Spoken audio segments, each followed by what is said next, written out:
Hey everyone, welcome back to the channel. Today we're diving deep into Capcom Fighting Collection 2, which unlike the successful channels who were gifted advanced copies, I pre-ordered mine like a commoner and played through the titles over the weekend while rocking out to the new arrangement of Soy Sauce for Geese. While many will pick up this collection for the Capcom vs SNK games, we're shining a light on the hidden gems. That commitment to their fighting game legacy makes exploring this collection even more exciting, so let's look at some seriously underrated gems in here that deserve your attention. These games are packed with unique charm and gameplay that you absolutely need to experience.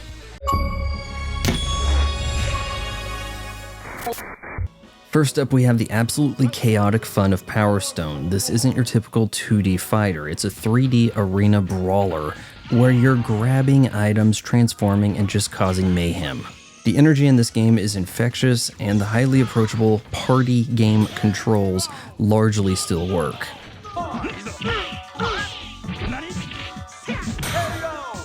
I thought the first Power Stone was wild. Its sequel, Power Stone 2, kicks things up several notches. You can now have 4 players battling it out, and the item-based combat is even crazier, and the stages come alive with events, such as catching fire or an airship exploding causing you to free fall, but you get to grab items as you head to the next area. It's pure unadulterated fun. I had played this on a Dreamcast at a friend's house in high school, and seeing it in Capcom Fighting Collection 2 definitely unlocked some memories.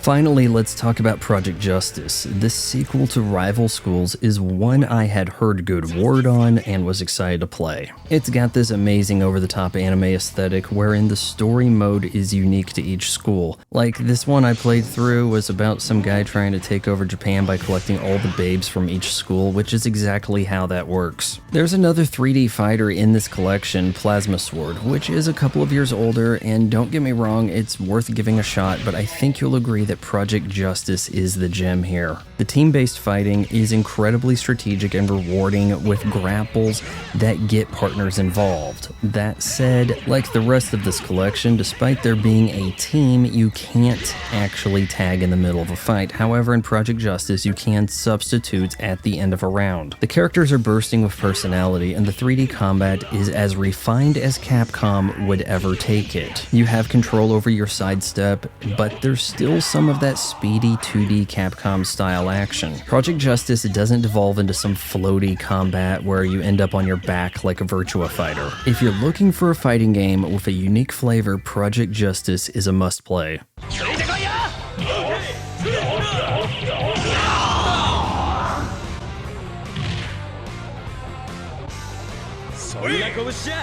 Capcom recently made a quality of life update to their modern collections, adding 2x internal resolution, which is going to be most noticeable in these titles, straightening jagged polygonal edges. And a local versus mode brings some home port capabilities to these arcade perfect games. I didn't have much luck with online play. Despite the rollback netcode, things got laggy. But I appreciate that you can create a lobby and swap titles without re-inviting friends. Given the divided player pool, let's hope Capcom has another update coming for crossplay. And while we're at it, give each title a save file instead of one shared for the whole collection, doomed to be overwritten as we advance through single-player campaigns. And throw in Rival Schools, because how else is the Wazzler going to force me to demand a refund? Other special features include one-button specials that'll have you looking like Maximilian Dude. The effort to emulate inputs rather than a dedicated function like in Street Fighter 6 is an understandable drawback, and does mean these won't register 100% of the time, but I will take that over jumping forward during Kamei's Hooligan. There are more excellent galleries to explore for each title, and you can grab screens to make your own custom fight stick, as well as music, which I wish could be opened as custom soundtracks during matches. A collection is as good as its presentation, games, and value. Capcom Fighting Collection 2 gives you access to titles that otherwise don't have modern support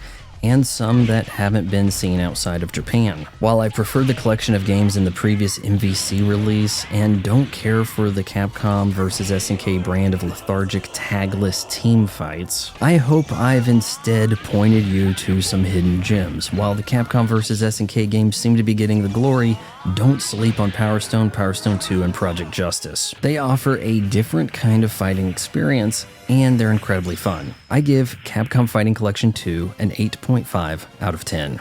Did I nail it with my selection of hidden gems? Let me know in the comments below. Like, share, subscribe, ring the bell for notifications, and maybe someday YouTube will send me a plaque. Hey, this is Vaughn's mom, and well, he's doing channel memberships now, and they're really cheap, like his videos.